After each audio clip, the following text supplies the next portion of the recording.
1935년 영국에서 출간된 존 부드의 추리소설 레이크 디스트릭트 살인사건을 오늘 함께 살펴볼까 하는데요. 이 책은 누가 범인인가 이걸 맞히는 후드닛하고는 좀 달라요. 네, 결이 완전히 다르죠. 범인을 찾는 것보다 어떻게 이런 범죄가 가능했는가 그 방법에 초점을 맞춘 아주 전형적인 하우드닛 미스터리입니다. 맞습니다. 그러니까 우리한테 주어진 미션은 범인을 지목하는 게 아니라 이 불가능해 보이는 범죄의 트릭을 간파하는 거라고 할 수 있겠네요. 바로 그거죠. 이 작품의 진짜 매력은 독자를 막 속이는 화려한 트릭이나 갑작스런 반전 이런 데 있는 게 아니거든요. 오히려 아주 사소하고 평범해 보이는 단서들을 하나씩 모아서 논리적으로 이렇게 꿰어 맞추는 그 과정 자체에 있어요. 아, 작가가 독자한테 모든 단서를 정말 공평하게 다 보여주면서 자, 주인공인 메러디스 경이랑 같이 퍼즐 한번 풀어보시죠 하고 말을 거는 것 같아요. 정말 지적인 게임에 초대받은 그런 기분이네요. 네, 맞아요. 그 게임의 시작은 근데 분위기가 아주 음산합니다. 3월 말 비바람이 막 몰아치는 컴컴한 밤에 루크 페리먼이라는 60살 넘은 농부가 낡은 차를 몰고 집으로 가고 있었어요. 네. 그런데 갑자기 차가 멈춰서요. 기름이 떨어진 거죠. 아, 하필이면. 네, 하필이면 이런 날씨에. 그래서 가장 가까운 더웬트 주유소까지 걸어가는데 도착해보니까 불은 환하게 켜져 있는데 사람이 아무도 없는 거예요. 바로 이 지점부터 평범한 일상이 서서히 뒤틀리기 시작하는 거죠. 맞아요. 기름이 떨어진 거 그냥 사소한 문제잖아요. 그런데 불 켜진 주유소에 아무도 없다는 이 사실 하나만으로 분위기가 순식간에 기묘하게 바뀌는 거예요. 그렇죠. 작가가 긴장감을 쌓아 올리는 방식이 정말 능숙해요. 네, 농부가 벨을 눌러도 답이 없으니까 옆에 있는 간이 차고에서 희미하게 들려오는 자동차 엔진 소리를 듣게 되죠. 그리고 그 농부가 조심스럽게 차고문을 여는 순간 정말 완벽하게 연출된 죽음의 현장을 딱 마주하게 됩니다. 아, 낡은 차 운전석에 한 남자가 앉아 있는데 머리에는 방수 코트가 씌워져 있고 차 안은 배기가스로 자욱한 상태였어요. 그 사람이 바로 주유소의 공동 운영자 젊은 클레이튼이었군요. 네, 맞습니다. 초기 정황만 보면 누가 봐도 이건 명백한 자살처럼 보이죠. 네, 그렇죠. 자동차 배기관에 정원용 호스를 연결하고 그 호스 반대편을 차 안으로 끌어들여서 스스로 목숨을 끊은 것처럼. 너무 전형적이잖아요. 네, 너무 전형적이고 의심의 여지가 없어 보이는 방식이에요. 모든 게 제자리에 있는 뭐랄까 아주 깔끔한 현장이었죠. 신고를 받고 출동한 메러디스 경위하고 법의학자 버니 박사도 처음에는 그렇게 생각했어요. 배기관 소음기 끝부분이 제거되고 그 자리에 정원용 호스가 딱 맞게 끼워져 있었고요. 그 호스는 뒷좌석을 넘어서 클레이튼의 머리를 덮은 방수코트 안쪽으로 연결되어 있었죠. 사인은 뭐 당연히 일산화탄소 중독이었겠네요. 네, 질식사. 사망 추정 시각은 발견되기 2~3시간 전. 사건이 이대로 그냥 종결되는 것처럼 보였습니다. 하지만 여기서부터 메러디스 경위에 그 날카로운 관찰력이 빛을 발하기 시작합니다. 그는 이 완벽하게 꾸며진 자살 현장에서 아주 미세한 균열들을 발견하기 시작해요. 그 첫 번째 단서가 놀랍게도 범죄 현장이 아니라 바로 옆에 붙어있는 오두막집 부엌에서 나왔다는 거죠. 맞아요. 부엌 식탁에는 저녁 식사가 차려진 채 그대로 놓여 있었고 난로 위 주전자에서는 물이 다 끓어서 없어져 버린 채 연기가 피어오르고 있었죠. 이거 대체 뭘 의미하는 걸까요? 아니 자살을 결심한 사람이 바로 직전에 저녁을 차리고 차를 끓인다. 이게 상식적으로 이해가 잘 안 되는데요. 그렇죠. 이건 계획된 죽음이 아니라 갑자기 중단된 삶의 흔적인 겁니다. 아, 자살하는 사람의 심리 상태하고는 완전히 모순되는 상황이잖아요. 네네. 작가는 이 차려진 저녁 식사라는 아주 일상적인 이미지를 통해서 이 죽음은 보이는 것과 다르다는 첫 번째 강력한 신호를 우리한테 보내는 거예요. 뭐랄까, 심리적인 부검의 시작이라고 할 수 있죠. 메로디스는 이 작은 위화감을 시작으로 현장을 다시 꼼꼼하게 훑어봅니다. 그러자 의문점들이 정말 눈덩이처럼 불어나기 시작해요. 예를 들면 어떤 것들이 있었죠? 예를 들어 왜 굳이 오두막집에 불을 환하게 켜두었을까? 자살하려는 사람은 보통 외부의 방해를 피하려고 하잖아요. 그렇죠. 조용히 가고 싶어 하죠. 네. 또 행인이 많은 토요일 밤에 차고 안에서 엔진 소리가 쉽게 들릴 수 있는 위험을 감수했다는 점도 이상하고요. 물론 유서도 없었습니다. 그리고 여기서 아주 재미있는 단서가 하나 더 나옵니다. 아, 그 호수 말씀이시죠? 네, 메로디스가 배기관에서 호스를 분리해 보는데 호스의 한쪽 끝이 아주 깨끗하게 마치 방금 자른 것처럼 예리했다는 거예요. 이건 클레이튼의 행동이 우발적인 게 아니라 사전에 도구를 준비해서 계획적으로 실행했다는 걸 보여주는 거네요. 네. 어찌 보면 계획된 자살이라는 가설을 뒷받침하는 증거처럼 보이기도 해요. 네, 바로 그 지점에서 이 사건의 본질을 뒤흔드는 가장 결정적인 모순이 발견됩니다. 아, 저도 이 부분을 읽으면서 정말 무릎을 쳤는데요. 드디어 나오는군요. 네, 메르디스가 배기관하고 소음기를 만지다가 장갑이 시커멓게 더러워진 걸 보고 문득 깨닫는 장면이잖아요. 맞습니다. 배기관에서 소음기를 분리하고 호스를 연결하려면 필연적으로 손에 검댕이 묻을 수밖에 없어요. 그렇죠. 그런데 죽은 클레이튼의 양손은 비누로 씻은 것처럼 완벽하게 깨끗했다는 거죠. 와, 이건 이 미스터리의 심장부와도 같은 질문을 던집니다. 손을 더럽히지 않고 어떻게 그 장치를 설치할 수 있었을까? 정말 불가능한 일이잖아요. 어떻게 이게 가능할까요? 뭐 장갑이라도 꼈던 걸까요? 그게 가장 먼저 떠오르는 합리적인 추론이죠. 네. 하지만 그것도 어색해요. 평생 기계를 만지면서 손이 더러워지는 게 1인 정비공이 자살하는 마지막 순간에 굳이 손 깨끗한 걸 신경 써서 장갑을 낀다. 심리적으로 납득하기 어렵네요. 그렇죠. 설령 그랬다고 해도 그 장갑은 그럼 어디로 사라졌을까요? 현장 어디에도 없었거든요. 또 다른 가능성은 훨씬 이전에 호스를 미리 설치해 두었다는 건데 동업자 힉스가 수시로 드나드는 주유소에서 자살 장치를 미리 설치해 둔다는 건 너무 위험 부담이 큰 행동이고요. 그러니까 논리적으로 가능한 두 가지 가설이 모두 상식적으로는 불가능에 가깝다는 거네요. 맞습니다. 자살이라는 단순한 결론에 거대한 물음표가 딱 찍히는 순간입니다. 바로 그때 동업자인 마크 힉스가 경찰의 연락을 받고 현장에 도착하면서 사건은 새로운 인물들의 관계로 확장되기 시작합니다. 힉스는 클레이튼한테서 별다른 이상한 낌새를 느끼지 못했다고 진술하죠. 네, 사업 문제로 고민은 좀 했겠지만 자살할 정도는 아니었다고요.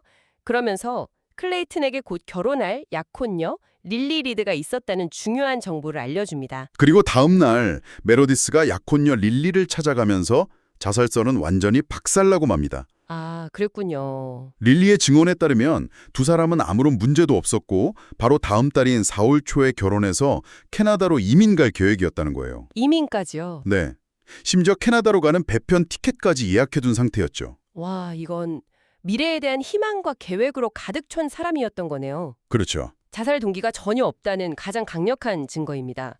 오히려 릴리는 동업자 힉스에 대한 불만을 털어놓죠. 어떤 불만이요? 힉스는 게으르고 놀기만 좋아해서 사실상 클레이튼이 혼자서 주유소 일을 다 도맡아 하는 상황이었다고요. 클레이튼이 힉스를 거의 먹여 살리는 셈이었던 거군요.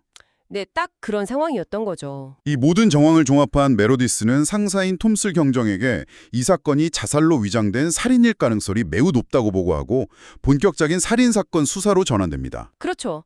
이제 질문은 누가 어떻게 클레이튼을 죽였는가로 바뀌게 되죠. 가장 유력한 용의자는 자연스럽게 동업자 힉스가 되고요. 네, 그럴 수밖에 없죠.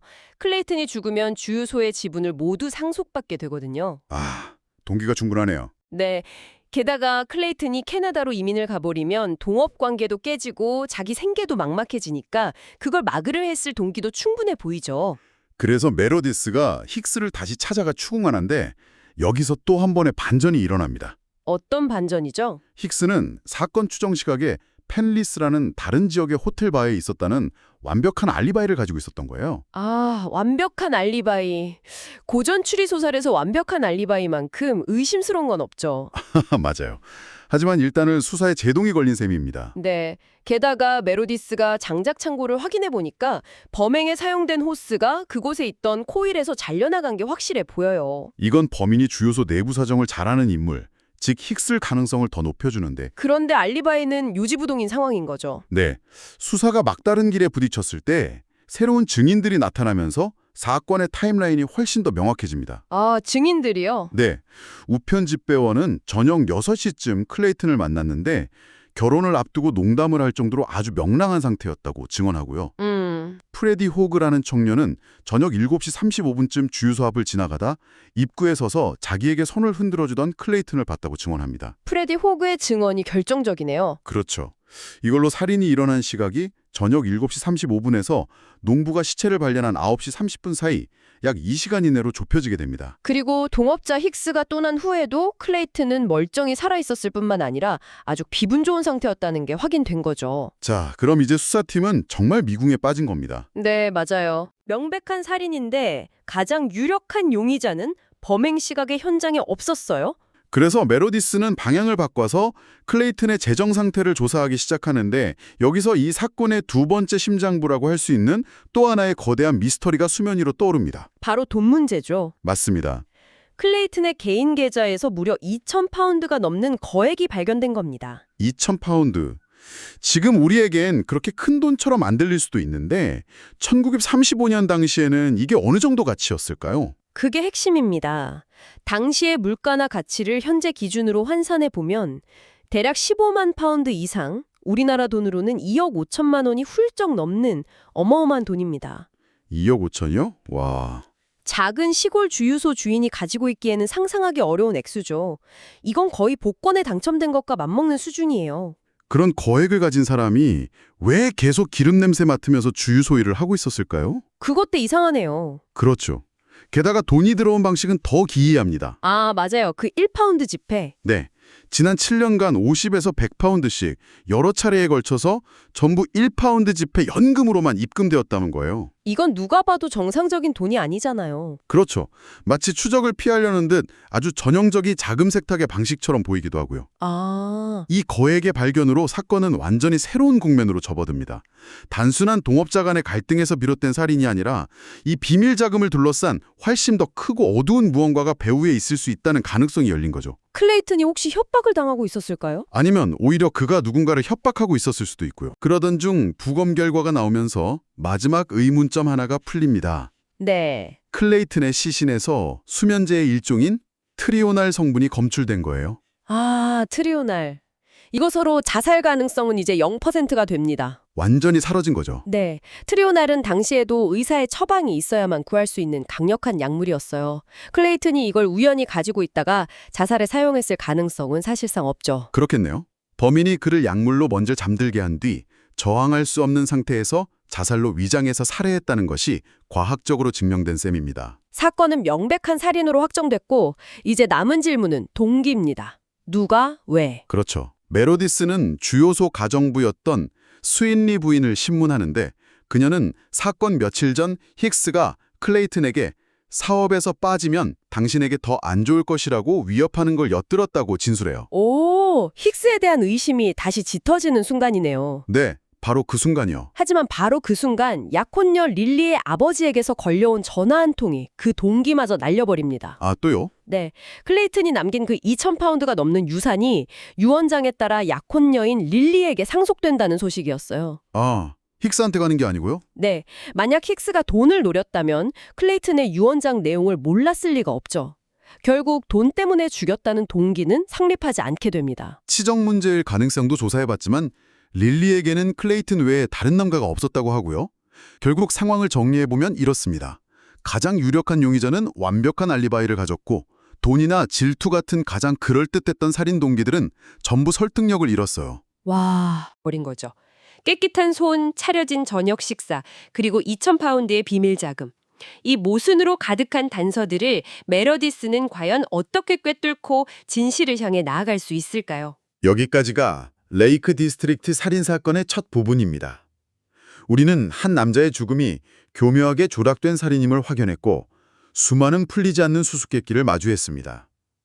이제 메러디스 경위의 수사는 이 미스테리의 실마리를 찾기 위해 새로운 방향으로 나아가야만 합니다. 어쩌면 사건 현장에 남겨진 모든 것은 범인이 의도적으로 만든 하나의 무대일지도 모릅니다. 만약 당신이 메러디스 경위라면 이 잘 짜인 무대 뒤에 숨겨진 진짜 이야기를 찾기 위해 어떤 질문부터 다시 시작하시겠습니까? 불가능해 보이는 깨끗한 손의 트릭부터 파고드시겠습니까? 아니면 거액의 돈이 시작된 7년 전 과거를 추적하시겠습니까? 그 선택에 따라 이 미스테리의 다음 이야기는 전혀 다른 방향으로 흘러가게 될 겁니다. 지난 시간 우리는 더웬트 차고의 작은 오두막에서 발견된 한 남자의 시신으로 이야기를 시작했죠. 모든 정황이 명백한 자살을 가리키는 듯 했지만 현장에 도착한 메러디스 경감의 눈에는 어딘가 석연치 않은 점들이 보이기 시작했어요. 오늘은 그가 발견한 이 작은 균열들이 어떻게 사건의 판도를 완전히 바꾸어 놓는지 그 과정을 함께 따라보죠. 네, 이 이야기는 존 부도어라는 작가의 1935년 작품인데요. 우리가 흔히 생각하는 탐정소설의 황금기에 속하는 책이에요. 그런데 뭐랄까, 꾀짜 천재 탐정이 번뜩이는 영감으로 범인을 딱 지목하는 그런 종류의 추리극과는 결이 좀 다릅니다. 아, 그런 식은 아니군요. 네, 이 작품은 프리먼 윌스 크로프즈 같은 작가들의 계보를 잇는 소위 How to Prove It, 그러니까 어떻게 증명할 것인가, 여기에 초점을 맞춘 아주 현실적인 경찰 수사물에 가깝죠. 주인공인 메러디스 경감도 그래서 평범한 직업 경찰이고요. 맞아요. 아주 성실하고 평범한 경찰이죠. 그의 그 끈질기고 집요한 관찰과 논리를 통해서 진실이 서서히 모습을 드러내는 과정, 그걸 지켜보는 게 이 이야기의 진짜 매력이라고 할 수 있습니다. 맞아요. 그 집요함이 바로 현장에서부터 시작되잖아요. 메로디스는 시신이 발견된 오두막에서 바로 이상한 점들을 발견하는데 저녁 식사가 차려진 테이블, 그리고 까맣게 타버린 주전자, 이게 그냥 지나칠 수도 있는 사소한 것들인데 왜 메로디스는 여기에 주목했을까요? 자살을 결심한 사람의 마지막 행동이라고 보기엔 너무나 일상적이기 때문이에요. 특히 이 사건처럼 자동차 배기관에 정원 호스를 연결하는 등 사전에 치밀하게 준비한 정황이 뚜렷한 계획 자살이라면 더더욱 그렇죠. 아, 충동적인 게 아니었다는 거군요. 네, 일시적인 충동으로 갑자기 목숨을 끊으려 했다면 모를까. 모든 걸 계획한 사람이 마지막 순간에 저녁 식사를 차리고 차를 마시려고 주전자를 불에 올려놓는다. 이게 논리적으로 잘 맞지 않죠? 그러네요. 오히려 누군가에게 방해받을 여지를 만드는 행동처럼 보이기도 하고요. 바로 그 점입니다. 메러디스가 그 점을 파고들어요.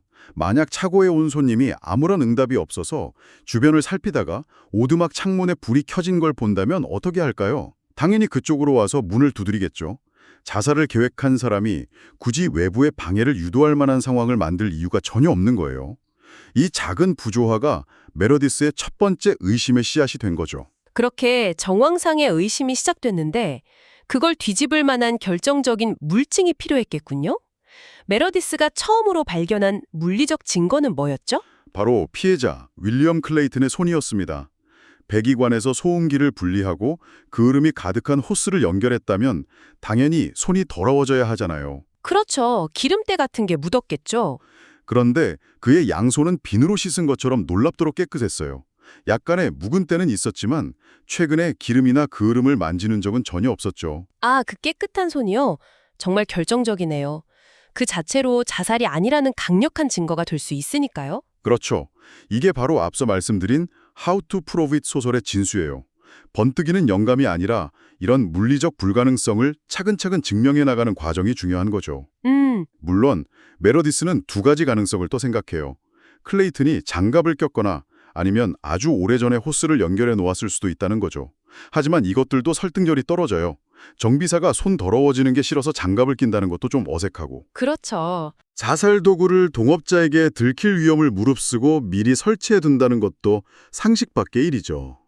결국 이 깨끗한 손은 클레이튼이 아닌 다른 누군가가 이 모든 걸 꾸몄다는 강력한 암시가 되는 겁니다. 자, 이제 의심은 확신으로 바뀌었고 메로디스는 주변 인물들을 탐문하기 시작하죠. 가장 먼저 만난 사람이 동업자인 마크 히긴스였고요. 이 사람은 완벽한 알리바이를 가지고 있었죠. 네, 아주 완벽했죠. 그는 사건 추정 시각에 이곳에서 꽤 떨어진 팰리스의 한 호텔에 있었다고 주장해요. 오후 5시 45분쯤 차고를 떠났고 6시 반쯤 호텔에 도착해서 저녁을 먹고 바에서 다른 사람들과 시간을 보냈다는 거죠. 그리고 이 알리바이는 호텔 지배인에 의해 확인까지 돼요. 표면적으로는 흠잡을 데가 없어요. 그런데 형사물의 팬이라면 누구나 알죠. 가장 유력한 용의자가 가진 완벽한 알리바이만큼 의심스러운 것도 없다는 걸요. 맞아요. 마치 누군가에게 보여주기 위해 일부러 만들어진 알리바이처럼 느껴질 수도 있죠. 메로디스도 그런 인상을 받았을 거예요. 히긴스는 클레이튼이 사업 문제로 좀 고민하는 것 같았다고 말은 하지만 자살할 만한 이유는 전혀 몰랐다로 딱 잘라 말하거든요. 어딘가 방어적인 태도죠. 그러니까 가장 유력한 용의자는 완벽한 알리바이가 있고 이쯤 되면 메로디스는 다른 주변 인물, 예를 들면 약혼녀 같은 사람에게서 다른 이야기를 들어봐야겠다고 생각했겠어요. 네, 수사는 자연스럽게 클레이튼의 약혼녀 릴리 리드에게로 이어집니다. 그리고 그녀의 증언은 사건을 완전히 새로운 국면으로 끌고 가죠.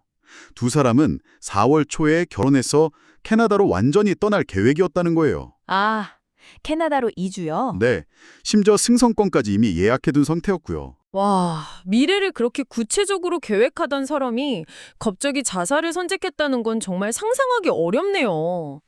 이건 히긴스의 증언과도 정면으로 배치되는 내용 아닌가요? 바로 그 점이 핵심입니다. 히긴스는 이 캐나다 이주 계획에 대해 전혀 아는 바가 없다고 말했거든요.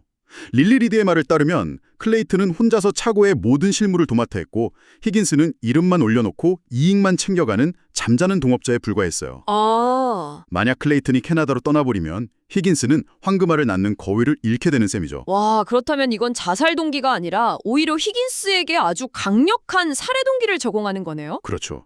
이 모든 정황을 보고받은 톰슨 서장은 주저없이 이 사건을 단순 자살이 아닌 살인사건으로 전환하고 메러디스에게 수사의 정권을 맡깁니다. 서장이 이런 말을 하죠.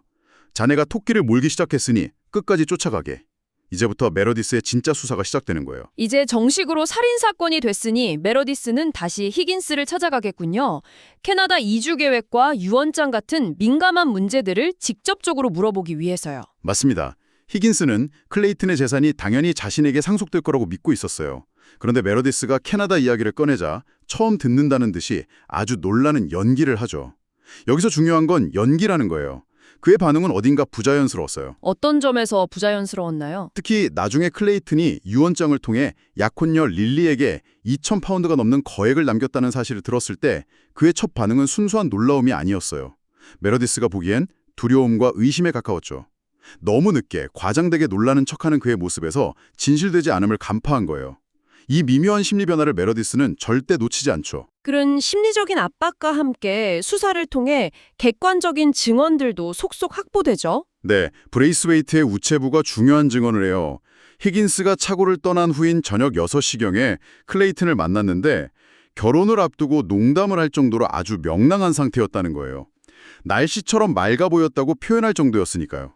아, 이 증언은 히긴스의 알리바이를 더 확실하게 해주는 동시에 클레이튼의 심리 상태가 자살과는 거리가 멀었다는 걸 다시 한번 확인시켜주죠. 그리고 결정적으로 클레이튼이 마지막으로 목격된 시간이 특정되잖아요. 토끼와 사냥개라는 술집 주인의 아들인 프레디 호그라는 청년 덕분이죠.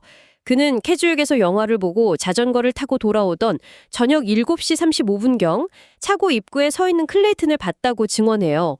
그에게 잘 자요 오라고 소리치자 클레이튼이 손을 흔들어 답했다고 하죠. 그럼 이제 사망 추정 시간은 저녁 7시 35분과 시신이 발견된 밤 9시 30분 사이 약 2시간으로 확 좁혀지는 거네요. 네, 맞아요. 이제 수사의 초점은 그 2시간 동안 도대체 무슨 일이 있었는가로 모아지는 거죠. 그런데 바로 그 시점에 전혀 예상치 못한 곳에서 이 사건의 판을 뒤흔드는 거대한 미스테리가 터져나오죠. 바로 돈 문제였습니다. 메러디스는 클레이튼이 캐나다 승선권 비용을 지불한 수표를 추적하다가 그의 바클레이즈 은행 개인 계좌를 확인하게 되는데요. 그 계좌에 무려 2,000파운드나 넘는 거금이 들어있다는 사실을 발견합니다. 잠깐만요? 2,000파운드요? 1935년에요? 그게 지금 돈으로 환산하면 어마어마한 액수 아닌가요?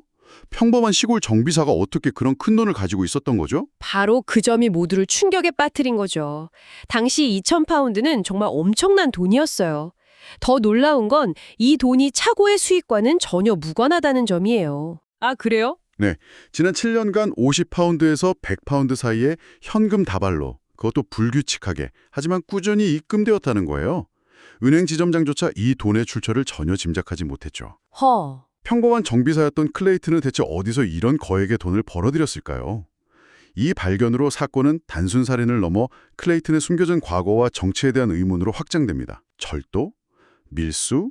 아니면 다른 불법적인 거래? 이 돈의 출처가 바로 살인의 동기와 직결될 가능성이 아주 높아진 겁니다. 와, 이제 정말 흥미진진해지네요. 의심스러운 정황, 엇갈리는 증언, 그리고 미스테리한 거액의 돈까지. 이제 정말 살인이라는 걸 증명할 과학적인 증거만 남은 셈이군요? 네, 메러디스의 끈질긴 요청 끝에 부검이 실시되고 마침내 결정적인 증거, 즉 스모킹 건이 나옵니다. 클레이튼의 시신에서 수면제의 이종인 트리오나 성분이 검출된 거예요. 이것은 그가 살해당했다는 사실에 쐐기를 박는 더 이상 반박할 수 없는 과학적 증거였죠. 스스로 목숨을 끊으려는 사람이 굳이 수면제를 먹을 이유는 없으니까요. 전혀 없죠. 이것은 범인이 클레이튼을 저항할 수 없는 상태로 만든 뒤 자살로 위장해 살해했음을 의미합니다. 이제 어떻게 죽었는가는 명확해졌어요. 남은 질문은 누가, 왜 뿐인 거죠. 이 발견으로 메러디스는 자신의 의심이 단순한 상상이 아니었음을 증명하고 수사에 훨씬 더 큰 힘을 얻게 됩니다. 수사가 힘을 얻으면서 이전에는 나오지 않았던 증언들도 나오기 시작하죠. 가정부 수인리 부인의 증언이 결정적이었던 것 같아요. 아주 중요했죠. 그녀는 사건 며칠 전 히긴스가 클레이튼에게 협박하는 걸 엿들었다고 증언해요. 만약 동업을 그만두면 당신에게도 나쁜 일이 생길 거라고 아주 조용하지만 위협적인 목소리로 말했다는 거예요. 이것으로 히긴스의 동기가 다시 한번 명확해졌죠. 그런데 수인리 부인의 증언은 거기서 그치지 않았잖아요. 이 사건에 새로운 인물을 등장시키죠. 네, 바로 낯선 남자의 존재입니다. 그녀는 클레이튼을 찾아온 낯선 남자가 있었다고 이야기해요. 마르고 안경을 썼으며 약간 말을 더듬는 남자였다고 하죠. 작년 11월과 크리스마스 직전에 2번이나 찾아왔었다고요. 이 증언은 히긴스를 계속 용의선상에 두면서도 동시에 사건의 배후에 제3의 인물 혹은 우리가 모르는 더 큰 조직이 있을 수 있다는 가능성을 열어주죠. 이 모든 증거들을 종합해서 메러디스가 서장에게 보고하는 자리에서 이 사건은 완전히 새로운 차원으로 넘어가게 되죠. 네, 바로 서장이 2년 전에 있었던 로스웨이트 차고 사건을 언급하면서부터입니다. 그 사건 역시 처음엔 자살로 종결되었어요. 그런데 그 피해자 역시 뜻밖의 거액, 약 1,500파운드의 유산을 남겼다는 점에서 이번 클레이튼 사건과 놀라울 정도로 닮아 있었던 거죠. 잠시만요. 2년 전에도 비슷한 사건이 있었다고요? 똑같이 호수 지방의 차고 주인이고 설명 안 되는 큰돈을 남겼다고요?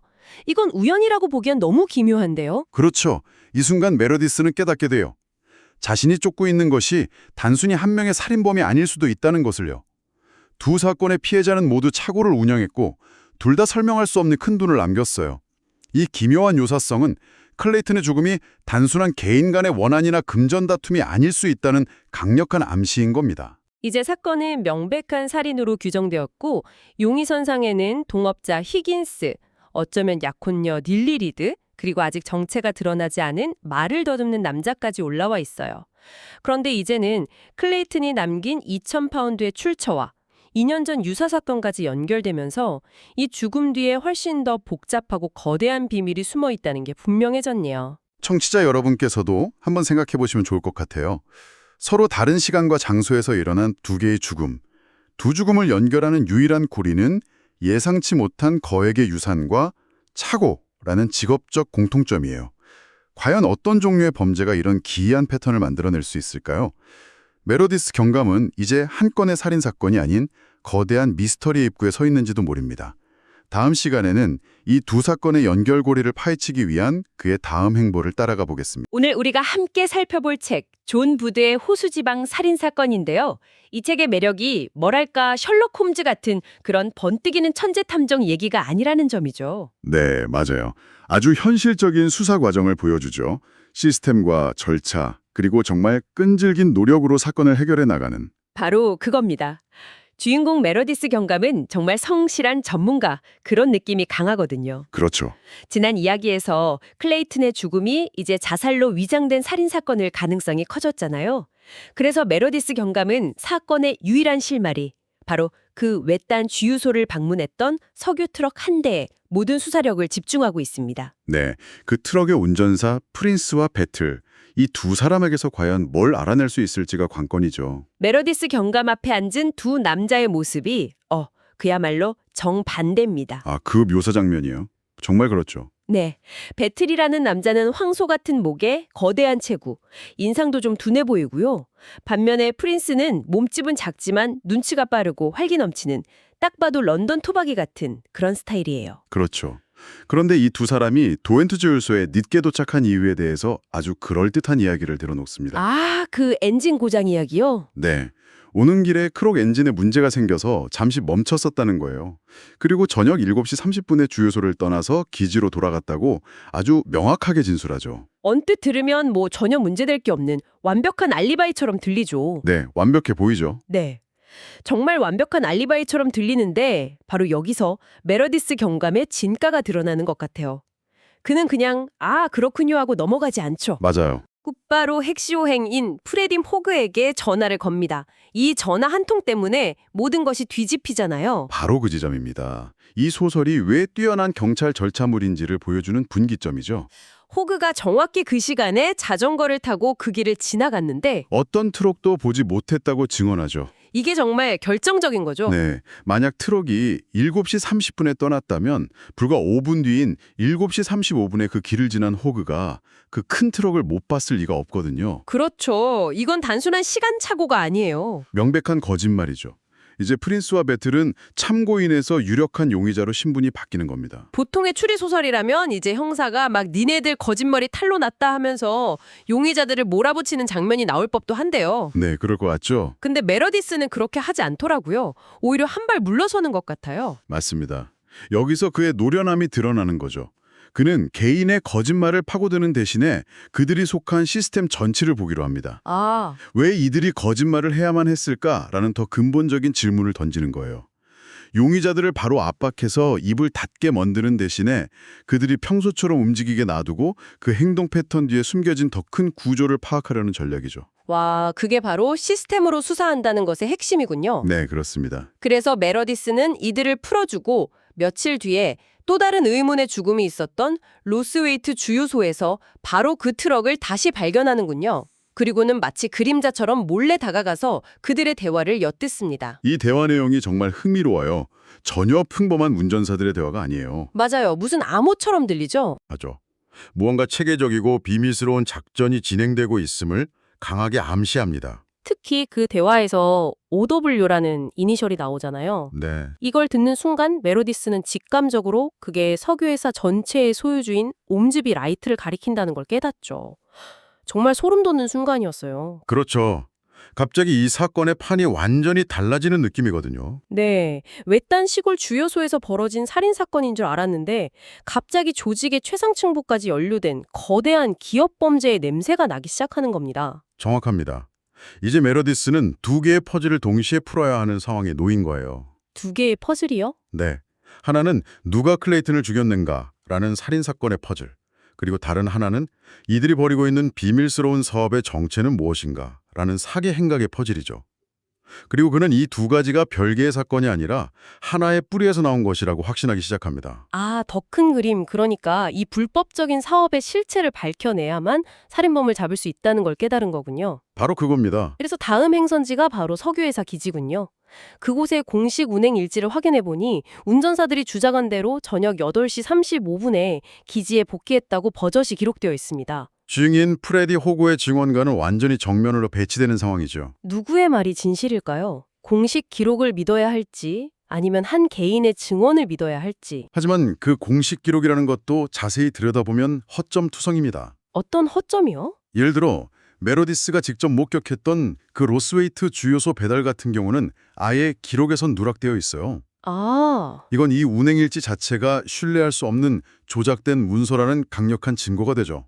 즉, 이들의 범죄는 단순히 운전사 2명이 개인적으로 벌이는 일이 아니라 기진 내부에 누군가가 가담한 훨씬 조직적인 행위라는 심증을 굳히게 됩니다. 하긴 일개 운전사들이 어떻게 회사 전체의 공식 기록을 마음대로 만들 수 있겠어요. 그건 말이 안 되죠. 그리고 바로 그때 메러디스가 기지 한 구석 쓰레기 더미에서 아주 결정적인 물건을 발견하죠. 아, 그 고무 호스 조각이요? 네, 그냥 버려진 고무호수 조각이었잖아요. 네. 겉보기엔 그냥 낡아빠진 고무 조각이었죠. 하지만 메러디스는 그걸 보는 순간 직감적으로 무언가를 깨닫습니다. 그걸 조심스럽게 챙겨서 살인 현장에서 발견된 호스 조각, 그리고 피해자인 클레이튼의 창고에 남아있던 호스랑 비교하잖아요. 그리고 마침내 살인에 사용된 도구가 바로 이 기지에서 나왔다는 사실을 확인하게 됩니다. 잠깐만요. 이 부분이 저도 읽으면서 좀 헷갈렸어요. 범인들이 호스를 바꿨다는 건 알겠는데 왜 그렇게까지 한 걸까요? 그냥 아무 호스나 썼으면 됐을 텐데 굳이 클레이튼의 창고에 있던 호스인 척 위장한 이유가 있을까요? 아, 아주 좋은 질문입니다. 바로 그 지점에서 범인의 교활함이 드러나는 거죠. 교활함이요? 만약 범인이 단순히 기지에 있던 호스를 가져다 범행에 사용했다면 수사관들은 즉시 범인이 기지 내부 사정에 밝은 사람이라는 걸 알게 될 겁니다. 아, 수사 범위가 회사 내부로 좁혀지겠군요. 그렇죠. 하지만 범인들은 클레이튼의 창고에 있던 호스를 잘라 쓴 것처럼 위장했습니다. 현장의 호스와 창고의 호스를 합치면 길이가 딱 맞는 것처럼 보이게 만들어서 마치 외부인이 침입해 우발적으로 저지른 범행처럼 보이게 하려 했던 겁니다. 와, 수사에 혼선을 주려는 아주 치밀한 계획이었네요. 맞습니다. 그러니까 이 호스 하나가 범인이 기지 내부에 있다는 물리적 증거이자 동시에 그들이 얼마나 교활하고 계획적인지를 보여주는 심리적 증거이기도 한 셈이군요. 바로 그렇습니다. 이제 메러디스는 확신을 갖게 됩니다. 엇갈리는 증언, 조작된 운행 일지, 그리고 결정적인 증거인 호스까지. 이 모든 것이 거대한 사기 행각을 가르치고 클레이튼의 살인은 그 비밀을 지키기 위해 벌어진 일이라는 것을요. 그래서 살인범을 직접 쫓는 대신 이 사기 행각의 비밀을 먼저 파헤치기로 결심하는군요. 네, 그리고 그가 선택한 방법이 정말 대단하죠. 카운티 전역에 걸쳐 있는 40개가 넘는 주유소를 전부 감시하는 대규모 잠복 작전을 계획합니다. 그렇죠. 이 책을 읽으면서 왜 시스템으로 수사하는 과정의 매력을 이야기하셨는지 알 것 같았어요. 이건 한두 명의 형사가 밤새는 수준이 아니잖아요. 네, 이 작전의 규모를 한번 상상해 보세요. 수십 명의 경찰 인력이 총동원되어서 각 주유소마다 배치됩니다. 그리고는 석유 트럭이 도착하는 시간, 배달을 시작하고 끝내는 시간, 주유소를 떠나는 시간을 분 단위로 전부 기록하는 거예요.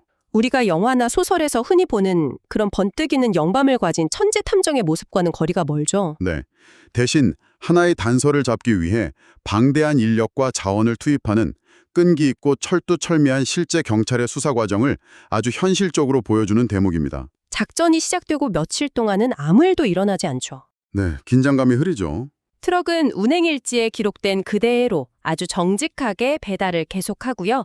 메러디스는 점점 초조해지기 시작합니다.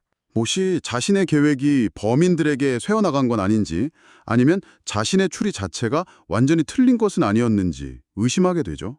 읽는 저까지 조마조마하더라고요. 바로 그때 그 기나긴 기다림 끝에 돌파구가 열립니다. 아, 그 보고요.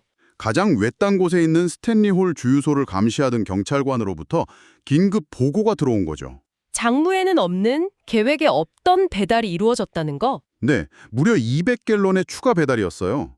마침내 끈질긴 잠복 작전이 성과를 거두고 사기 행각의 꼬리가 잡히는 순간입니다. 드디어 명백한 증거를 잡은 거네요. 그런데 바로 여기서 이 소설의 가장 기이하고 불가사의한 미스터리가 등장합니다. 맞아요. 사기 행각이 벌어지고 있다는 건 확실한데 그 방법이 도저히 설명이 안 되는 거죠. 그렇죠. 그날 아침 문제의 트럭은 1000갤런 용량의 탱크를 가득 채워서 귀지를 출발했습니다. 그리고 예정된 고객들에게 장부에 적힌 그대로 정확히 1000갤런을 모두 배달했고요. 네, 거기까지는 문제가 없었죠. 그런데 어떻게 거기서 200갤런을 더 배달할 수 있었을까요? 이건 마치 1리터짜리 물병에서 1.2리터를 따르는 것과 같은 말도 안 되는 이야기잖아요. 논리적으로는 완전히 불가능해 보이죠. 심지어 그 트럭의 탱크는 공식적인 계량 및 측정 검사관의 확인까지 마친 상태입니다. 어디에 비밀 탱크를 숨길 만한 공간도 없고요. 없어요. 배달 과정에서 다른 트럭으로부터 몰래 석유를 공급받았다는 증거도 없고요. 작가 존 보드가 이런 장치를 정말 좋아합니다. 독자에게 이건 명백한 사기다라는 증거를 보여주면서 동시에 하지만 이건 물리적으로 불가능해라는 덫을 놓는 거죠. 독자의 머릿속을 완벽한 딜레마에 빠뜨리는 아주 영리한 방법이네요. 네, 그렇죠. 그러네요. 메러디스의 수사는 마침내 거대한 사기 행각의 실체를 밝혀내는 데 성공했지만 그 방식은 마치 마술과도 같은 미스터리에 부딪혔습니다. 트럭이 자신이 싣고 있는 양보다 더 많은 석유를 배달하고 있는 이 기막힌 상황. 이 지점에서 당신은 아주 중요한 질문을 던져봐야 합니다. 과연 이 사기 행각이 정말로 석유 그 자체에 관한 것일까요? 아니면 이 트럭과 주유 펌프 그리고 복잡한 배달 과정 전체가 사실은 완전히 다른 무언가를 숨기기 위한 거대한 위장은 아닐까요? 어쩌면 우리는 눈에 보이는 석유의 양에만 집중하느라 그 뒤에 숨겨진 더 큰 진실을 놓치고 있는지도 모릅니다. 우리는 지금 풀리지 않는 역설과 마주했습니다. 기계 속의 유령처럼 그 누구도 설명할 수 없는 200갤런의 비밀. 메러디스가 1000갤런이 어떻게 1200갤런이 될 수 있었는지를 과학적으로 증명해내기 전까지는 클레이튼을 죽인 진짜 범인에게 다가가는 길은 완벽하게 가로막혀 있습니다. 지난번까지의 이야기를 다시 한번 떠올려 보면요. 메러디스 경감이 클레이튼 살인 사건을 파헤치다가 거의 막다른 길에 몰린 그런 상황이었어요. 네, 맞아요. 정말 아무것도 보이지 않는 그야말로 안개 속을 헤매는 기분이었을 겁니다. 그렇죠. 처음엔 이게 그냥 단순한 석유 사기 사건이라고 생각했는데 파면 팔수록 뭔가 더 거대한 그림자가 어른거렸죠. 실체는 잡히지 않고. 네. 그런데 그 실체를 잡을 결정적인 증거가 없어서 수사가 완전히 교착 상태에 빠져 있었거든요. 바로 그 순간이었어요. 정말 생각지도 못했던 작은 균열이 생기기 시작한 게. 아, 그 에드미러 호텔로 향했던 의문의 배달 기록. 네, 바로 그거죠. 이게 왜 중요하냐면 기존의 그 석유 사기라는 가설로는 도저히 설명이 안 되잖아요. 그렇죠. 전혀 다른 방향을 가리키는 첫 번째 이정표였기 때문이에요. 석유회사 트럭이 왜 호텔에 배달을 갈까? 뭐 기름을 배달하는 것도 아닐 텐데 말이죠. 네, 이때 당시 상사인 톰슨 경정이 여기서 아주 중요한 가설을 하나 던집니다. 혹시 밀수가 아닐까 하고요. 맞아요.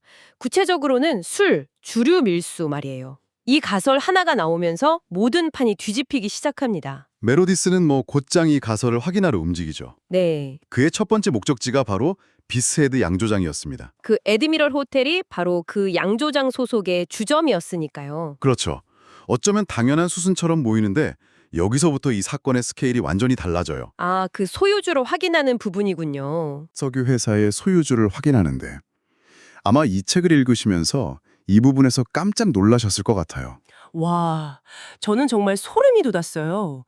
전혀 상관없어 보이던 두 회사, 그러니까 석유회사랑 양조장의 주인이 네, 오름지비 라이트라는 동일 인물이었던 거죠. 이건 더 이상 우연이 아니잖아요. 그쵸. 점과 점이 드디어 선으로 이어지는 그 순간이었어요. 맞습니다. 개별적으로 움직이는 것처럼 보였던 모든 것들이 사실은 한 사람의 손아귀 안에서 놀아나고 있었다는 아주 강력한 증거니까요. 바로 그 지점이네요. 네, 범주의 성격 자체가 뭐랄까 개인의 일탈이나 소규모 사기극에서 거대한 자본을 가진 기업가가 조직적으로 운영하는 기업형 범죄로 격상되는 순간이죠. 아, 스케일이 달라지는군요. 완전요. 이건 단순히 돈 몇 푼을 빼돌리는 그런 수준이 아닌 거예요. 합법적인 사업체 2개를 딱 전면에 내세우고 그 뒤에서 거대한 불법 시스템을 돌리고 있었다는 이야기가 되니까요. 마치 그 빙산의 일각처럼요. 정확합니다. 수면 위에 보이는 건 합법적인 사업체라는 빙산의 일각에 불과했던 거죠. 하지만 아무리 심증이 강해도 결국엔 물증이 필요하잖아요. 물론이죠. 오름지비 라이트라는 그런 거물을 상대하려면 막연한 추측만으로는 어림도 없었을 테고요. 네. 이때 메러디스의 머릿속에 번뜩하고 스쳐 지나가는 기억이 하나 있었습니다. 그 로스웨이트 차고의 주인 위크라는 남자. 네. 그 남자가 한밤중에 몰래 개울에 무언가를 쏟아버리던 그 수상한 장면 말이에요. 예. 처음에는 그게 대체 뭔지 몰랐지만 주류 밀수라는 새로운 가설이 생기니까 그 행동이 다르게 보이기 시작한 거죠. 혹시 불법으로 술을 만들고 남은 찌꺼기를 버린 게 아닐까 하는 네, 그런 의심이 든 거예요. 근데 문제는 그걸 어떻게 증명하냐는 거죠. 이미 개울물에 다 썩혀서 떠내려갔을 텐데요. 여기서 메러디스의 정말 기발한 아이디어가 등장합니다. 저는 이 부분이 정말 인상 깊었어요. 저도요? 과학수사라는 개념이 희박하던 시절에 이런 생각을 해냈다는 게 정말 놀랍더라고요. 맞아요. 현대의 CSI처럼 현장에서 샘플 취취해서 바로 분석실로 보내고 그런 시스템이 아니었죠. 네네. 메러디스면 자신만의 증거 채집 도구를 직접 만들어냅니다. 나무 틀에 모슬린 천을 씌운 거요? 네, 아주 간단해요. 나무 틀에 고운 모슬린 천을 씌워서 마치 거대한 차 거름망, 티백 같은 장치를 만드는 거죠. 와, 그리고 그걸 위크가 항상 무언가를 버리던 그 개울 하류에 몰래 설치해 둡니다. 정말 창의적이지 않나요? 원리는 단순하지만 완벽하죠. 그렇죠. 위크가 드럼통 내용물을 버리면 액체는 모슬린 천을 그냥 통과해서 흘러가고 물에 녹지 않는 미세한 고체 찌꺼기들만 그 천 위에 남게 되는 거잖아요. 자연을 거대한 실험실로 흐르는 개울물을 필터 장치로 활용한 셈이에요. 이건 정말 단순한 추리를 넘어서는 집요한 탐정의 실용적인 엔지니어링 영역까지 보여주는 대목 같아요. 맞습니다. 그리고 며칠을 잠복한 끝에 그의 예상은 정확히 들어맞았습니다. 위크가 어김없이 나타났군요. 네, 어김없이 나타나서 드럼통을 비웠고 메러디스는 그가 떠난 뒤에 조용히 그 모슬린 자료를 수거했죠. 그리고 그 결과는 그야말로 대성공이었습니다. 네, 자루에 걸러진 침전물을 분석해보니까 그게 바로 불법으로 곡물을 증류하고 남은 술찌개미, 그러니까 술찌꺼기라는 게 명백하게 밝혀졌어요. 이제 막연했던 의심이 누구도 부인할 수 없는 과학적 증거를 갖춘 확신이 된 거네요. 바로 그겁니다.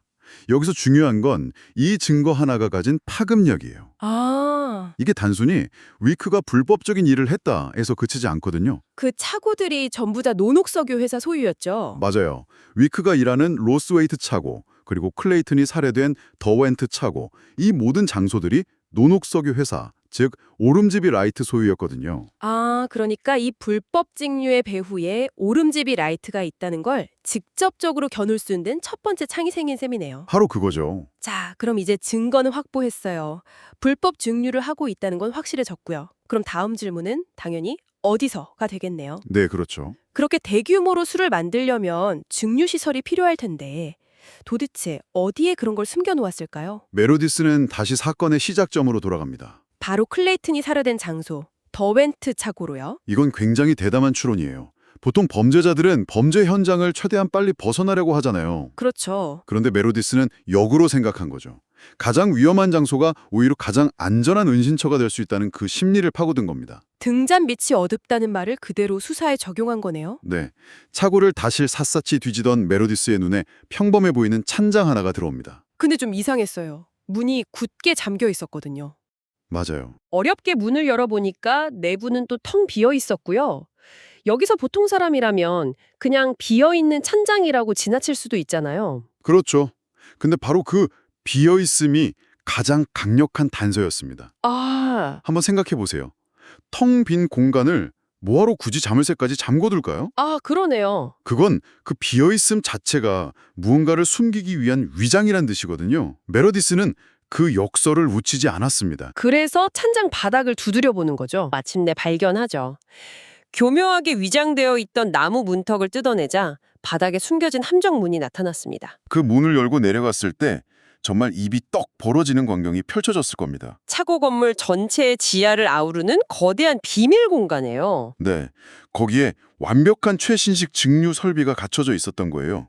범죄의 심장부를 찾아낸 순간입니다. 단순히 장비를 숨겨놓은 수준이 아니었군요. 아니에요. 환기 시설부터 원료와 완제품을 옮기는 시스템까지 완벽하게 설계된 하나의 지하 공장이었죠. 와, 지상에서는 평범한 차고와 주택으로 합법적인 활동을 위장하고 바로 그 발밑에서는 거대한 불법 제국이 돌아가고 있었던 겁니다. 그 이중적인 공간 구조 자체가 이 범죄 조직의 치밀함을 보여주는 증거네요. 그렇죠. 지상과 지하, 합법과 불법이 완벽하게 공존하는 공간이라니 생각할수록 대담해요. 소음이나 냄새가 조금이라도 새어나갔다면 바로 들켰을 텐데요. 그러니까요. 그 모든 걸 차단할 만큼 완벽하게 설계했다는 거잖아요. 게다가 그 장소가 살인사건 현장이라는 점을 다시 생각해보면 더 소름이 돋죠. 범인들의 그 오만함 혹은 대담함이 느껴지는 부분이에요. 자신들의 은신처는 절대 들키지 않을 거라는 확신이 있었던 거군요. 네. 자, 그럼 이제 모든 게 밝혀진 것 같네요. 불법 증류주를 만드는 장소도 찾았고 그 배후도 알아냈어요. 그런데 아직 풀리지 않은 가장 중요한 미스터리가 하나 남아 있습니다. 바로 운반의 문제죠. 맞아요. 네. 지하에서 그렇게 많이 만든 술을 어떻게 아무도 모르게 빼내서 유통시킬 수 있었을까요? 드럼통에 담아서 차로 실어 나른다면 검문에 걸릴 위험이 너무 크잖아요. 술 냄새도 날 거고요. 그렇죠. 메러디스는 이 마지막 퍼즐 조각을 맞추기 위해 다시 노녹석유 회사의 4호 트럭을 조사합니다. 클레이튼이 몰던 바로 그 트럭이죠. 네. 트럭 짐칸에는 석유를 주입하고 빼내는 파이프가 2개 설치되어 있었는데 겉보기에는 아무 문제 없는 평범한 파이프였어요. 하지만 그중 하나를 자세히 들여다본 메러디스는 경악을 금치 못합니다. 아, 그 파이프 속 파이프요? 네, 바로 그거예요. 정말 영화에서나 나올 법한 트릭을 발견한 겁니다. 겉으로 보이는 커다란 파이프 안쪽에 그것보다 직경이 훨씬 작은 또 하나의 파이프가 숨겨져 있었던 거죠. 잠깐만요. 그럼 겉으로는 그냥 기름 파이프처럼 보이니까 경찰이 트럭을 멈춰 세워서 검문해도 전혀 알 수가 없었겠네요? 그렇죠. 완벽한 위장이죠. 심지어 석유 냄새가 다른 냄새를 다 덮어버렸을 테고요.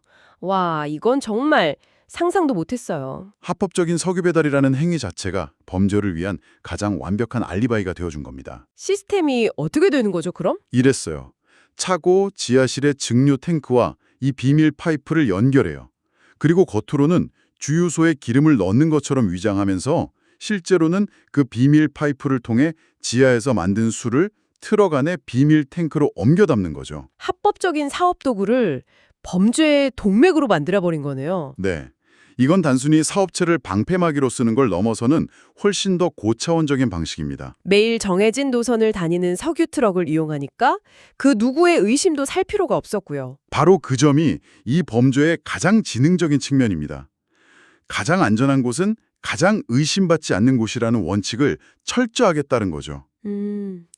지하 공장에서 생산된 불법 증류주가 이 비밀 파이프라는 동맥을 통해 트럭으로 수혈되고 그 트럭이 다시 오름집이 라이트 소유의 호텔이나 주점 같은 곳으로. 모세혈관처럼 퍼져나가서 완제품을 공급하는, 맞습니다. 완벽에 가까운 생산 유통 시스템을 구축한 겁니다. 이제야 정말 모든 조각이 맞춰지네요. 네, 크레이튼의 죽음은 단순한 살인 사건이 아니었어요. 존경받는 사업가 오름집이 라이트가 설계하고 운영해온 이 거대한 불법 증류 제국의 비밀을 지키기 위한 행위였던 거죠. 그렇죠. 범죄의 전체적인 구조, 작동 방식, 그리고 그 스케일까지 모든 것이 명확해졌습니다. 맞습니다. 우리는 지금까지 메로디스 경감과 함께 범죄라는 거대한 기계가 어떻게 작동하는지를 차근차근 분해해서 들여다본 셈입니다. 하지만 이 모든 것을 알게 되었다는 사실이 가장 중요한 마지막 질문에 대한 답이 되지는 못해요. 바로 누가 클레이튼의 심장에 칼을 꽂은가 하는 문제겠죠. 그렇습니다. 범죄의 구조를 파악한 것은 대단한 성과지만 그것이 곧 살인범을 지목하는 직접적인 증거가 되지는 않으니까요. 이제 메로디스는 범죄의 방법, 즉 하우를 넘어서 범인의 정체, 후와 동기, why를 향한 마지막 추적을 시작해야만 합니다. 과연 이 거대한 범죄의 전모는 클레이튼을 죽인 범인을 찾는데 어떤 결정적인 실마리를 제공하게 될까요? 그 마지막 추적의 과정은 다음 시간에 계속해서 따라가 보도록 하겠습니다. 지난 시간 우리는 주유 소사장 클레이튼의 죽음이 단순 자살이 아닐 거라는 그 메로디스 경감의 집요한 의심을 따라가 봤습니다. 네, 맞아요. 그의 추리대로 사건은 이제 단순 살인을 넘어서요. 노녹소교 회사랑 주유소들을 잇는 어떤 거대한 불법 사업의 냄새를 풍기기 시작했죠. 그렇죠. 이제 메로디스는 그 범죄의 핵심 도구로 보이는 화물 트럭 그 자체를 정면으로 마주합니다. 과연 이 거대한 쇳덩어리 안에 어떤 비밀이 숨겨져 있을까요? 이야기의 마지막 장으로 함께 들어가 보시죠. 메로디스 경감이 결국 한밤중에 그 차고 관리인 도움을 받아서 트럭을 직접 조사하러 가잖아요. 네, 잠입을 하죠. 손전등 하나에 의지해서 그 거대한 트럭을 샅샅이 뒤지는 장면. 와, 정말 손에 땀을 주게 하더라고요. 그럼요. 자기 가설이 맞는지 틀리는지 모든 게 이 순간에 딱 달려있는 거니까요. 그렇죠. 그리고 여기서 메로디스의 그 수사 방식이 아주 잘 드러납니다. 그는 그냥 막연하게 트럭을 훑어보는 게 아니에요. 아, 목표가 있었군요. 처음부터 명확한 목표 지점이 있었죠. 바로 트럭 뒤편에 달린 그 자물쇠로 잠긴 나무 상자. 네네. 그는 이 안에 모든 비밀이 있을 거라고 거의 확신하고 있었어요. 이건 단순한 감이라기보다는 지금까지 모아온 여러 정황들을 논리적으로 종합했을 때 가장 의심스러운 지점을 정확히 짚어낸 거죠. 맞아요. 그리고 드디어 랜턴 순경이 자물쇠를 따고 상자를 여는데 네. 그 안에는 그냥 뭐랄까 평범해 보이는 급유 파이프 2대만 덩그러니 들어있었죠? 첫 번째 파이프를 들여다봤을 땐 정말 아무것도 없었고요. 이때 메로디스 경감의 심정이 어땠을까요? 아, 내 추리가 다 틀렸나? 이런 생각이 들었을 것 같아요. 수사관에게 가장 힘든 순간이죠. 이건 뭐 셜록 홈즈처럼 번뜩이는 영감으로 단번에 정답을 맞히는 그런 이야기가 아니거든요. 네, 그렇죠. 오히려 경찰 수사라는 게 얼마나 수많은 실패와 가설의 패기 속에서 진행되는지를 보여주는 장면이에요. 여기서 메로디스가 포기하고 돌아섰다면 이 사건은 영원히 미궁에 빠졌을 겁니다. 하지만 그는 두 번째 파이프를 뒤버들죠. 이 끈질김, 이게 바로 이 소설의 주인공을 움직이는 가장 큰 동력입니다. 그리고 바로 그 두 번째 파이프 안에서 손전등 불빛이 무언가에 반사되는 걸 발견하잖아요. 맞습니다. 파이프 안쪽에 또 다른 금속 파이프가 숨겨져 있었던 거예요. 파이프 속의 파이프니 와, 정말 기발한데요? 이 파이프 속의 파이프는요, 이 소설이 쓰인 탐정소설 황금기의 특징을 아주 잘 보여주는 장치예요. 아, 그런가요? 당시 독자들은 지금처럼 법인의 복잡한 심리나 사회 구조적인 문제보다는 작가가 얼마나 기발한 기계적 장치, 즉 퍼즐을 만들어내는가에 열광했거든요. 아하. 이건 범죄의 동기보다는 어떻게에 집중하는 거죠. 이 이중 파이프는 그야말로 이 거대한 범죄라는 퍼즐 상자를 여는 열쇠인 셈이에요. 작가가 독자에게 자, 내가 이런 장치를 만들었으니 한번 풀어보시지 하고 도전장을 내미는 것과 같아요. 아, 그런 관점에서 보니까 훨씬 흥미롭네요. 그러니까 겉으로는 합법적으로 주유소에 석유를 배달하는 것처럼 보이면서 네. 그 안에 숨겨진 비밀 통로로는 전혀 다른 무언가를 주고받았다는 거군요. 합법적인 사업이 완벽한 알리바이가 되어준 셈이네요. 정확합니다. 그리고 이 장치는 트럭에 배출 밸브가 있는 금속 상자까지 아주 정교하게 연결되어 있었죠. 아, 메러디스가 그걸 확인하는 순간 범죄의 전체적인 구조, 그러니까 메커니즘이 머릿속에 완벽하게 그려졌을 겁니다. 이제 남은 질문은 딱 하나죠? 대체 이 비밀 통로로 뭘 그렇게 은밀하게 옮겼을까요? 여기서 이야기가 정말 예상치 못한 방향으로 흘러가죠. 당연히 석유를 빼돌리는 거라고 생각했는데 네, 저도 그렇게 생각했어요. 트럭의 운행 기록에서 에드미럴 호텔이라는 장소가 등장해요. 외딴 주유소들만 오가던 트럭이 갑자기 번화한 시내 호텔에 왜 갔을까? 여기서부터 판이 완전히 달라지기 시작합니다. 바로 이 지점에서 동료인 톰슨 경감의 그 예리함이 빛을 발합니다. 아, 톰슨 경감. 그는 두 가지 사실, 즉 호텔의 주 수입원이 주류 판매라는 점하고 그 호텔이 항구 도시에 있다는 점을 연결해요. 네. 그러면서 어쩌면 이들이 훔치는 게 기름이 아니라 훨씬 비싼 주류, 구체적으로는 브랜디일 수 있다는 가설을 내놓죠. 브랜디요? 네, 석유 운송은 이 거대한 주류 밀수 사업을 감추기 위한 위장막에 불과했다는 겁니다. 와, 정말 대단한 반전이에요. 석유절도 사건인 줄 알았는데 알고 보니까 거대한 주류 밀수 조직 사건으로 스케일이 확 커진 거잖아요. 그렇죠. 그럼 그 배우는 누구였을까요? 그 실마리를 찾기 위해서 메로디스는 비즈헤드 브루어리라는 양조 회사를 찾아가죠. 양조회사요? 네, 그리고 거기서 모든 퍼즐 조각이 맞춰집니다. 문제의 에드미럴 호텔이 바로 그 양조회사 소유였고 더 놀라운 건 그 양조회사의 최대 주주가 바로 노녹 석유회사의 소유주인 옴지비 라이트였다는 사실이에요. 세상에. 석유회사, 양조장, 호텔 체인이 전부 한 사람 손에 있었던 거군요. 네. 겉으로는 지역사회에서 존경받는 사업가 행세를 하면서 뒤로는 자기가 가진 합법적인 사업체들을 이용해서 거대한 범죄 네트워크를 운영하고 있었던 거네요. 그렇죠. 이 부분은 당시 영국 사회에 만연했던 어떤 불안감을 반영하는 것 같아요. 전쟁이 끝난 후에 전통적인 가치관이 흔들리면서 겉으로 보이는 신분이나 명망 뒤에 어떤 부패가 숨어 있을지 모른다는 공포 같은 거요. 아, 가장 믿음직해 보이는 인물이 사실은 가장 사악한 범죄 조직의 수장이라는 설정은 이런 사회적 분위기와 맞닿아 있습니다. 자, 이제 범죄의 전체적인 그림과 배후까지 밝혀졌어요. 그런데 아직 해결되지 않은 가장 큰 문제가 남아 있습니다. 네, 바로 살인사건 자체죠. 바로 클레이튼을 어떻게 죽였는가 하는 문제요. 특히 범인인 프린스와 배틀의 알리바이가 너무나 완벽했잖아요. 목격자가 나타났는데도 말이죠. 이 난제를 해결하는 것도 톰슨 경감입니다. 그는 기존의 시간표를 아예 뒤집어버리는 정말 혁명적인 질문을 던져요. 어떤 질문이죠? 만약 살인이 트럭이 주유소를 떠나기 전에 일어났다면 어떨까 하고요. 전에요? 네. 이건 모든 사람이 당연하게 받아들이던 전제를 의심하는 그야말로 발상의 전환이죠. 잠깐만요. 그건 불가능하지 않나요? 목격자 프레디 호그가 트럭이 떠난 뒤에 클레이튼이 주유소 입구에 서 있는 걸 분명히 봤다고 증언했잖아요. 그렇죠. 클레이튼이 살아있었다면 트럭 운전사들은 범인이 될 수 없는 거 아닌가요? 바로 그 지점이 톰슨 경감이 파고든 허점입니다. 호글은 클레이튼에게 가까이 가서 말을 건 게 아니에요. 아, 멀리서 차를 타고 지나가면서 그를 보고 손을 흔들었을 뿐이죠. 톰슨은 호그가 본 것이 진짜 클레이튼이 아니라 클레이튼으로 변장한 범인, 즉 익살꾼 기질이 다분했던 운전사 프린스였다고 주장합니다. 와, 진짜 소름이 돋네요. 그러니까 프린스가 클레이튼의 작업복을 입고 가짜 코수염까지 붙이고서 죽은 클레이튼인 척 연기를 했다는 거잖아요. 네, 스스로 완벽한 알리바이를 만들어낸 거죠. 그런데 가짜 코수염에 작업복 하나 입었다고 멀리서 본 사람을 속이는 게 이게 좀 자기적으로 느껴지기도 하는데 어떻게 보세요? 아주 타당한 의심입니다. 그리고 어쩌면 이 소설의 플롯에서 가장 약한 고리일 수도 있어요. 하지만 작가는 소설 초반부터 프린스가 흉내내기의 달인이자 장난꾸러기라는 복선을 계속 깔아두었거든요. 아, 맞아요. 그랬었죠. 이건 독자에게 이런 일이 충분히 가능하다고 어느 정도 믿음을 요구하는 장치인 셈이죠. 황금기추리 소설에서는 이런 식의 약간의 비현실성을 감수하는 대신 불가능한 알리바이를 깨트리는 지적인 쾌감을 얻어가는 경우가 많았습니다. 아하. 중요한 건 그 트릭이 얼마나 현실적이냐보다는 그 트릭으로 인해서 풀리지 않던 모든 미스터리가 얼마나 완벽하게 설명되느냐 하는 점이니까요. 아, 그렇군요. 그 가설을 받아들이니 정말 모든 게 설명이 되네요.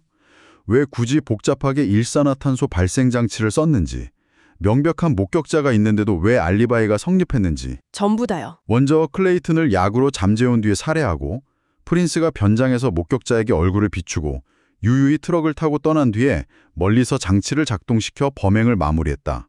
정말 대단하고 치밀하네요. 이제 남은 건 이 대담한 가설을 뒷받침할 물증을 찾는 일뿐입니다. 추리의 영역에서 증거의 영역으로 넘어가는 거죠. 네, 여기서부터는 다시 메러디스 경감의 그 끈질긴 발풍 수사가 시작됩니다. 맞아요. 먼저 사건 현장 근처에서 발견했던 그 의미불명의 깨진 유리 조각들. 네, 그게 사실은 일산화탄소를 만들었던 화학실험 기구의 파편이었다는 걸 깨닫게 되죠. 그리고 정말 영화처럼 동네 아이들이 가지고 놀던 초록색 펠트 모자랑 가짜 코수염을 우연히 발견하게 되고요. 범인 입장에서는 정말 운이 없었던 거죠. 프린스가 범행 후에 증거물들을 다리 밑 강물에 던져버렸는데 그게 깊은 곳으로 가라앉지 않고 물가 갈대숲에 걸려버린 거예요. 아이고... 그걸 또 아이들이 발견해서 장난감으로 가지고 놀고 있었고요. 범죄자들이 남긴 아주 사소한 실수가 결국에는 결정적인 증거가 되는 아주 고전적인 전개 방식입니다. 마지막 퍼즐 조각은 변장에 썼던 작업복이었죠. 네, 작업복. 프린스랑 배틀의 하숙집을 찾아가서 주인 아주머니를 신문하는데 아주머니가 결정적인 증언을 하잖아요. 그렇죠. 사건이 있던 날 밤에 프린스가 만취해서 돌아왔고 다음 날 아침 벽난로를 치우다가 재 속에서 이상한 금속 조각이랑 동전 잎을 발견했다고요. 그 금속 조각이 바로 작업복에 달려있던 지퍼였습니다. 아, 지퍼. 네, 옷은 불에 타서 재가 됐지만 금속인 지퍼는 타지 않고 그대로 남아 있었던 거죠. 동전은 아마 작업복 주머니에 들어 있었을 거고요. 와. 이걸로 모자, 코수염, 그리고 작업복의 흔적까지 프린스의 변장 트릭을 입증할 정황 증거, 삼박자가 완벽하게 갖춰진 겁니다. 모든 증거를 손에 쥔 경찰이 드디어 검거 작전에 돌입합니다.